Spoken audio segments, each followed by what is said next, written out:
তিলজলায় চামড়ার কারখানায় আগুন লেগে দুজনের মৃত্যু হয়েছে, গুরুতর জখম হয়েছেন তিনজন।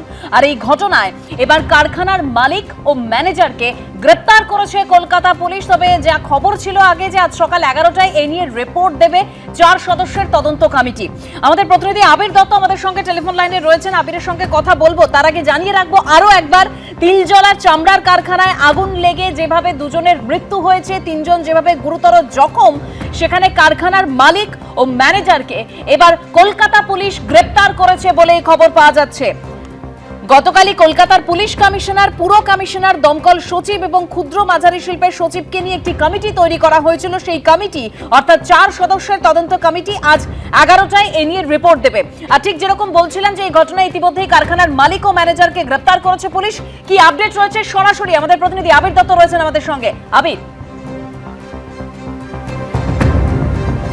দেখো, তিলজলাতে যে অগ্নিকাণ্ডের ঘটনা ঘটেছে সেই বিষয় নিয়ে যে কমিটি গঠন করা হয়েছে সেই কমিটি তার রিপোর্ট দেবে। কিন্তু তার আগেই আমরা যেটা দেখতে পেলাম যে গতকাল রাত্রিবেলা বিভিন্ন জায়গায় তল্লাশি অভিযান চালানোর পর ইতিমধ্যে দুজনকে গ্রেপ্তার করা হয়েছে। যেটা জানা যাচ্ছে কারখানার মালিক জাফর নিসার এবং ওই কারখানার যিনি ম্যানেজার বা কেয়ারটেকার বলা যায়, যে সম্পূর্ণ বিষয়টা দেখছিল, তাকেও কিন্তু গ্রেপ্তার করা হয়েছে। এই যে দুজনকে গ্রেপ্তারের পেছনে কারণ কি, যেটা পুলিশ আধিকারিকরা মনে করছেন যে এই যে অগ্নিকাণ্ডের ঘটনা, সেটা যে নিয়ম মানার প্রয়োজনীয়তা ছিল সেই নিয়ম মানা হয়নি বলেই তাদের অনুমান এবং গাফিলতি রয়েছে।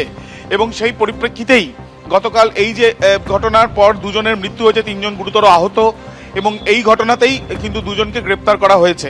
এই গাফিলতির সঙ্গে জড়িত আর কারা সেটাও খতিয়ে দেখা হচ্ছে। কমিটি যেটি গঠন করা হয়েছে সেই কমিটির তরফ থেকে সম্পূর্ণভাবে ওই এলাকা পরিদর্শনের থেকে আরম্ভ করে যে লাইসেন্সগুলো থাকার প্রয়োজনীয়তা ছিল সেগুলো ছিল কিনা, পর্যাপ্ত অগ্নি নির্বাপন ব্যবস্থা ছিল কিনা, এবং এই যে ন্যারো স্পেস, সেখানে আশেপাশে রাস্তা, ঘন জনবসতিপূর্ণ অঞ্চল, সেই ক্ষেত্রে যে নিয়মগুলো মানার প্রয়োজনীয়তা ছিল সেগুলো প্রাথমিকভাবে তারা মনে করছেন যে সব মানা হয়নি।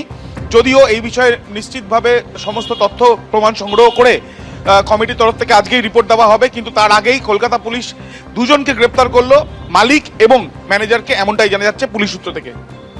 ধন্যবাদ আবির। তিলজলায় চামড়ার কারখানায় আগুন লেগে দুজনের মৃত্যুর ঘটনা, একেবারে ঝলসে গিয়েছিলেন তারা।